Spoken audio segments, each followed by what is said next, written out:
Hey guys, in this video I will show you how you can fix Roblox client is not responding. So the first thing what I suggest to do here is to simply disable all the overlays of your apps. So Steam uses overlay, Nvidia app uses overlay, Discord uses overlay. So what you need to do here is to disable them just completely, or simply go to the particular app like Nvidia app. In this case, go to settings, and then here you will find overlay and disable this thing here and look if the problem persists or not. If the problem persists, then go and search, look for Roblox player, right click on it, open file location, then again right click on it, open show more options, properties, make sure to be on shortcut here, and make sure run should be minimized, and then compatibility, run this program in compatibility mode 4, select Windows 7 or 8, then disable full screen optimizations and run this program as administrator. Change high DPI settings, override the high DPI scaling behavior, and select application, and look if the problem persists or not, right? If the problem persists, it depends what Roblox player you're using. If you're using Windows 1, you need to go to on installed apps, installed apps, and I will show you what you need to do next. Is to go to Roblox here.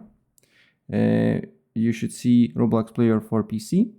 Then you just need to, or probably Roblox, Roblox. When you press three dots, it should be advanced options. Then what you need to do here, you will find terminate, repair, and reset button.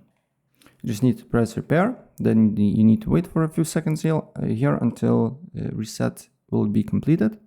And after that, you need repair, and then you need to press reset here. And also you need to wait until it will be completed, right?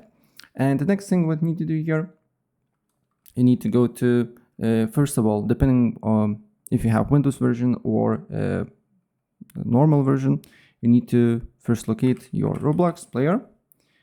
Then you need to go to open file location, then look for Roblox player, and then open file location, and then you should see Roblox player beta.exe. Then you just need to copy the path, go to graphic settings. On graphic settings, you need to go and add a desktop app. Then you need to paste the path and add Roblox player beta.exe. And then you need to scroll down until you see the particular app on this list here, Roblox player beta. And then you just need to select high performance, and optimizations for Windows games as well should be selected. Also, if you're using Windows app, you just need to add a Microsoft Store and then add a Roblox player from this list here. And don't forget, go to advanced graphic settings, and hardware accelerated GPU scheduling should be on. Also, another step what you need to do here is to go on search, look for edit power plan, then go to power options, and then select ultimate performance. If ultimate performance not available for you, select high performance, right? And depending, of course, what version do you have of Roblox. If you have normal version, then try to go to Microsoft Store and download a Windows version. If you have Windows version, you just need to go to roblox.com and try to download a normal version and look if it's working for you or not. Right, so yeah, that's basically it. If I help you out, please press like button and subscribe for more. Take care. Bye.